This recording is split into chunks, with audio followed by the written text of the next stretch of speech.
and now through your music, you have been an inspiration to so many people. I know we've had documentaries based on your life. What was that like for you, and how did that come across?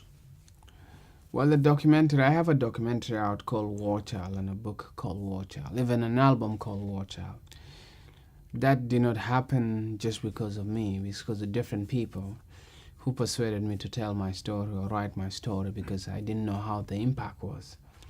And I met one of the producers called Clinton Otun Roshi, who helped me try to take my story into the music. Because I was hiding from my story.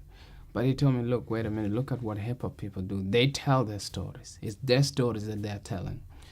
Then I said, okay, then that's easy. If I'm just telling my story, then that's how we started flowing, co-writing music together. I was going to ask you, is some of the people that inspired you, for example, like Nelson Mandela? Yes, Nelson Mandela inspired me. I was introduced to Nelson Mandela in 1994, I think.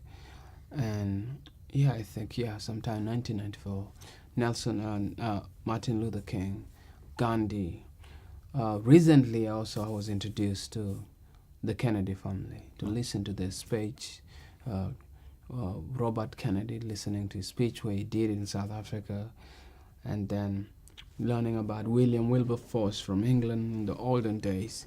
So I'm kind of like researching and trying to see where was the beginnings of the conscious awakening, and how did these people deal with it. And so if you look at it as peace is justice, equality, and freedom for all. Peace, which is the message I'm trying to push out. And peace is opportunities. Peace is when my belly is full. Peace is conflict management, where if conflicts are managed in a better way, a mature way, that the violence is prevented, that is peace. So when you look at it, why would somebody want to take away somebody else's freedom? Why would they want to do injustice? Why do they want to take equality? This is to control opportunities. So if you look at it, it is to control opportunities, and people will come with different ideas where they bring racism.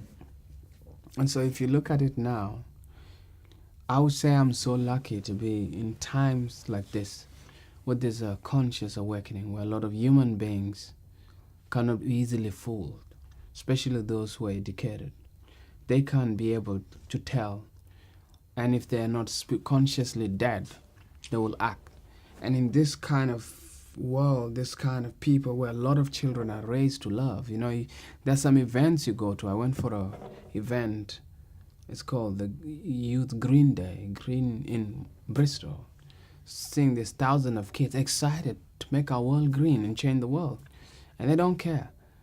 I appear there, and when I spoke there, they look at me as a human being. And so we are in the best time in the planet where we have all the tools to make our world better. And do you think that's kind of the message? Do you think a film like Good Lie will definitely help causes like this?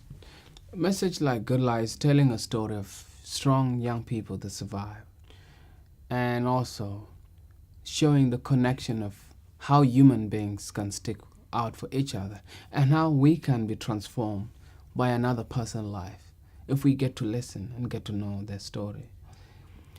And you could see in the movie, Reese was acting an ordinary American person who didn't care. But once she got to know these people's stories, she changed. What was it like working with Reese Witherspoon? What was it like? It's amazing. She's humble. She was like with us, she left her title. She wasn't having a title with us.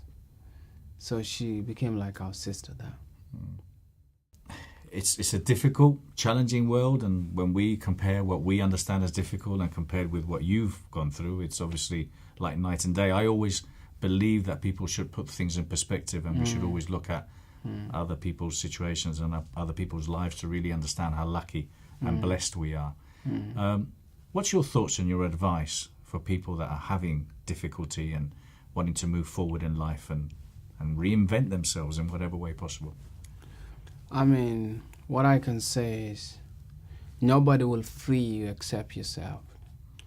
So open your ears, give yourself that opportunity to feed your soul, And feeding your soul is mean getting as much positivity into yourself. Because when you're trapped, there's different type of slavery. You could be enslaved physically, but internally you're free. So the best freedom any human could ever have is the internal freedom, just to be able to have your peace of mind.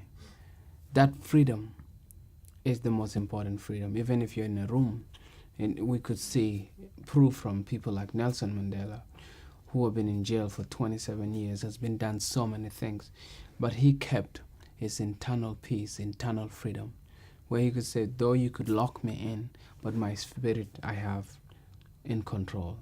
And so finding a way to be able to connect with yourself internally, because what happening, your will to resist can easily be broken.